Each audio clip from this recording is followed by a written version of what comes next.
Улуу устат, эне тилдин тазалыгы үчүн күрөшкөн чыгаан инсан, жазуучу, журналист, котормочу, маданият, маалымат жана туризм министри Султан Жумагулов 60 жашка караган курагында мезгилсиз дүйнөдөн кайтты. Ал журналистика менен адабиятты эриш аркак ала жүрүп, өзүн чебер сатирик катары да тааныта. Анын коомубуздагы жаңы заманга кошпогон жорукчосундарды жумшак юмор менен сынгалган макала аңгемелери элдин эсинде түбөлүк сакталат. Ар тараптуу талант менен коштошуу зыйнатына келген мамлекеттин алдыңкы жүздөрү, санаалаш достору жана кесиптештери муну бир ооздон кубаттады. Өлбөс адам сынбас темир жол экен. Султанбек Жумагуловду акыркы сапар узатып жатып, анын кыргыз элине, улут маданиятына сиңирген эмгегине таазим этебиз. Өзүнүн көп жылдык топтогон тажрыйбасынын натыйжасында журналистикага жол аттуу колдонмо китебин жазган. Ал тарбиялаган журналисттер, чыгармачыл адамдар бүгүнкү күндө өлкөдөгү ири массалык маалымат мекемелеринде, мамлекеттик органдарда жетекчилик кызматта талыкпай эмгектенишүүдө. Өкмөт башчысы Мухаммедкалый Абылгазиев Жумагулов менен чогуу иштеген аз убакытта кесиптешинин мекен үчүн күйүп пышкан мекенчил сапатын байкагандыгын айтат. 6 ай убакыт иштештик, 6 айдын 3 айы сыркоолоду. Бирок ошондо дагы өзүнүн түпкүрүндөгү кыргыз элиме кызмат кылам деген, кыргыз элимдин маданиятын көтөрөм деген иш-чараларды жүзөгө ашырууга абдан чоң далалат кылганын сездим. Кыргыз маданиятындагы, чыгармачылыгында болгон бардык фонддорду алтын фонд кылалы. Ошону электрондук формага алып келели деген абдан чоң далалаты бар эле. Ушуга агабыз жеткен жок. Өкмөт башчы маркум менен акыркы ирет жумуш үстүндө жолугушуп, маданиятты көтөрүү темасынын алкагында кеп кылышкан. Акыркы китебинде жазыптыр: өмүрдүн ар бир күнү кымбат. Бар бол деп жазган китеби менин колумда турат. Ошол өмүрдүн ар бир күнүн баалап,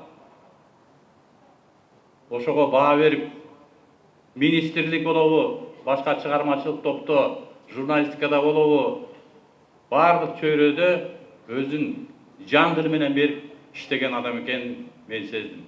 Окуу жайда чогуу окуган агасы жана жердеши Шайлообек Дүйшеев акылдуу, шайыр, ак ниет жана калыс кесиптешин эскерип, көзүнө жаш алды. Эртеби же кечпи топурак сала турган күн да келерин билчүбүз.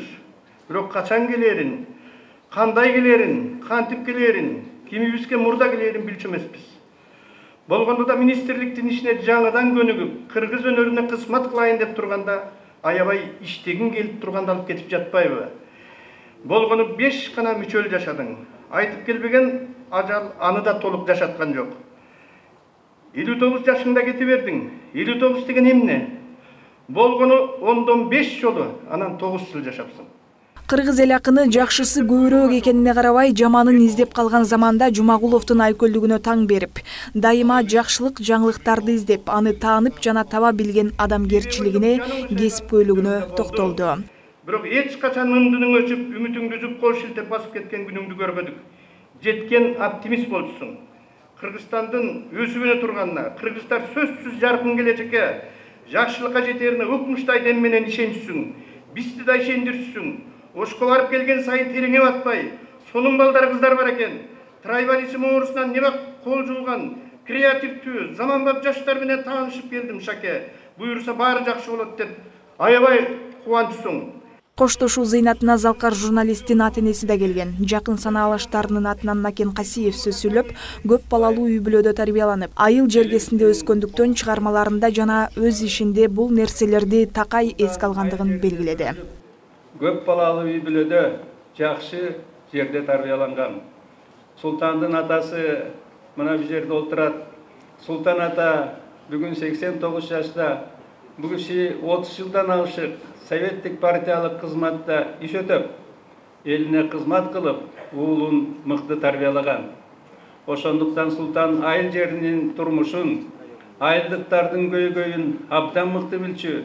Өзүнүн чыгармаларында, ишинде такай ошону эске алчу. Султанбек Жумагулов 1959 жылы 1 мартта Нарын облусунун Ат Башыр районундагы Өзгөрүш айылында туулган. Эмгек жолун республикалык басылмаларда баштап, кийин BBC, Азаттык өңдүү эл аралык маалымат кызматтарында жетекчилик кызматты аркалаган. Ал 8 октябрга караган түнү онкологиялык оорудан улам ооруканада көз жумуп, сөөгү бүгүн аларча көрүстөнүнө коюлду. Ага өлкө башчысы Сооронбай Жээнбеков катышып, үй бүлөсүнө терең кайгыруу менен көңүл айтты. Жайнагүл Талас кызы, Азат Муратбеков, Пирамида.